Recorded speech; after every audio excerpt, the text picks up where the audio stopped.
everyone, I'm Carrie Gatto with Keller Williams Realty, and today I am meeting with two fabulous ladies.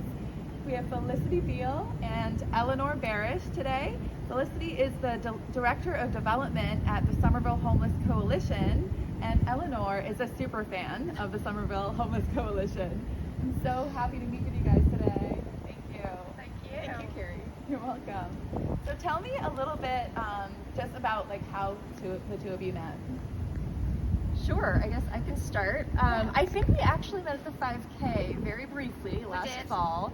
The Homeless Coalition always has a, well, except in pandemic years sometimes, has a 5K in the fall, and I ran that, and beforehand Felicity was taking some pictures, I think, and she took a picture of some friends and I, and then just a few weeks ago I saw a post on the Somerville Roadrunners Facebook page saying that one of my favorite local nonprofits, the Somerville Homeless Coalition, was looking for someone to run the Boston Marathon with a charity bib.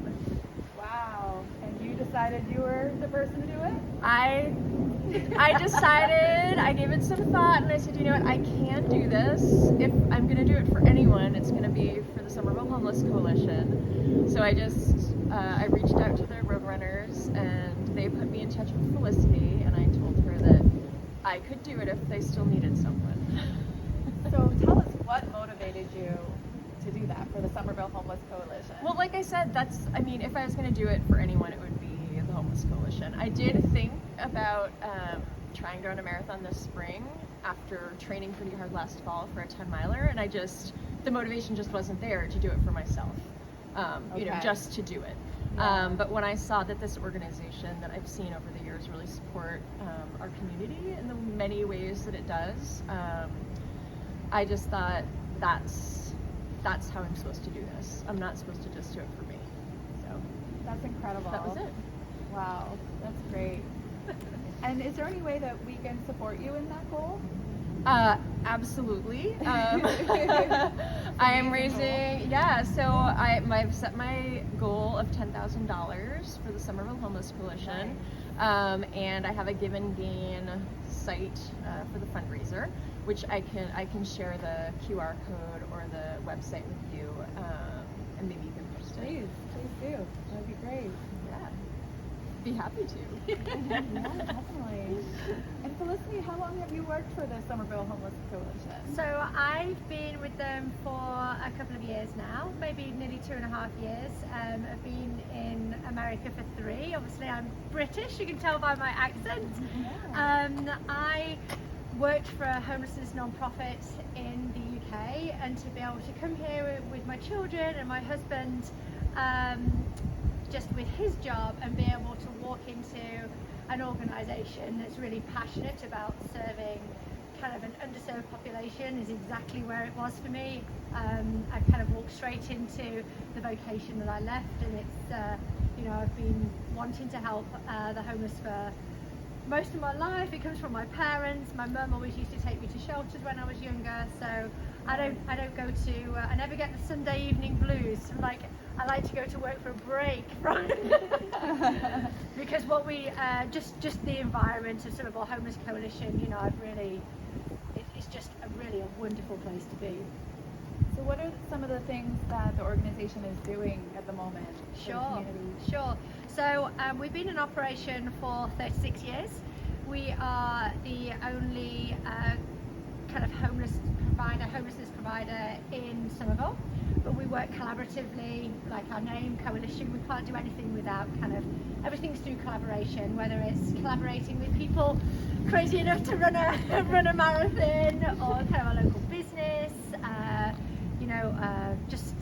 everything's in collaboration. And what we do is we have an emergency services kind of program. So it's bitterly cold today, really cold. We have an adult shelter, which is only usually open to our adult shelter clients, just up the street actually from here. But today, on days like this, and we're doing more of this, is that we're opening up during the day for kind of our homeless clients, and we know at least 47 by name. Our outreach team know at least 47 homeless people by name on the streets in Somerville, Arlington and the surrounding area. and we'll bring them in and they'll come and have a shower and some hot food and companionship and a dry pair of socks and kind of get watered and have a sleep if they need a sleep and just stay warm.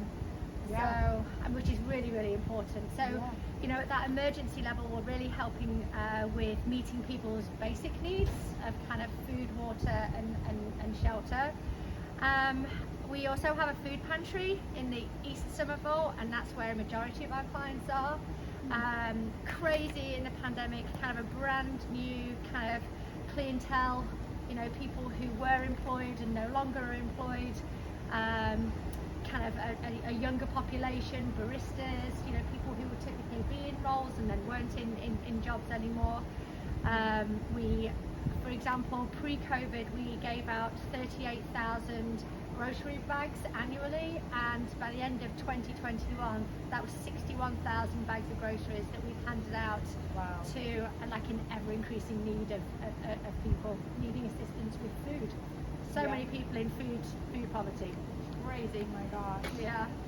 What are some other ways that people can get involved or help out? Well, you can sponsor this wonderful lady here. Yeah. Or give and gain a kind of link later. But we also do a lot of street outreach. We also have the food pantry, but we have kind of programs where we understand that support just doesn't stop when somebody goes into a house. It continues. So we have a supportive housing program, and although our case managers aren't licensed social workers, they pretty much are that confident, that person to help the client if they're feeling sad, if they've had a bereavement with a friend or a family member, or they're just having a tough time with their mental health or need to help write a resume. You know, our case managers are truly, truly wonderful. So although it's housing first, we know that the journey to recovery and life is just a long path, and we're happy to just journey and never give up. So the way people can help is to help us never give up and to help us to keep going. So and to help us keep going is always you can help financially, and you can help with your hands, and you can help with kind of non-financial donations too. So I would always say check out our website and go to the current client needs page. I speak to the team a lot, and the team let me know kind of what their current demands are. At the moment it's gloves, your gloves. Yes, I don't have any gloves, but but yes, so there's some immediate needs. Yeah. But kind of being able to financially support it is really important, because just to keep sustaining the work that we do, and the growth of SHC, of our client base, is just the growth of need. It never goes away, and it's growing at such a rate, and we want to keep growing as an organisation and growing our services to be able to respond. So for example, we're looking at the moment of trying to work with the city to get an engagement centre that is open 24 hours for the homeless population, but we can't do that without kind of financial support from our community. Right. You're both doing so much for the community. What drew you to Somerville? Can you talk a little bit about that? Oh wow. So my husband and I came here almost 18 years ago, and it was location, you know, how to get to work for him. At the time my brother was living in Cambridge, and we had a bunch of friends in Cambridge, so it was the Red Line, so that we had access to them. And then we came to love the community. Our family grew. We needed to find another place to live, and you know, we considered lots of other places, but Somerville was really where we wanted to be. We had already made friendships and established relationships with businesses and organizations like the Homeless Coalition. We wanted to stay and continue to be a part of that. So we were lucky to be able to make it work, and so glad that we're still here. Awesome. What about you, Felicity? The job drew me here. Yeah. So Somerville Homeless Coalition is in the basement of CBS. Not many people know that we're there, but that's where we are, right in the heart of the action, I would like to say. So yeah, and I spend 40 hours here. So it's a great, very vibrant, very benevolent, very, no, it's just a great place. It's just a great place to be. Yeah, real community. It really does feel like a real solid community. Everybody's got each other's back. Yeah. Anything else that you want to say, like places you like to go in Somerville?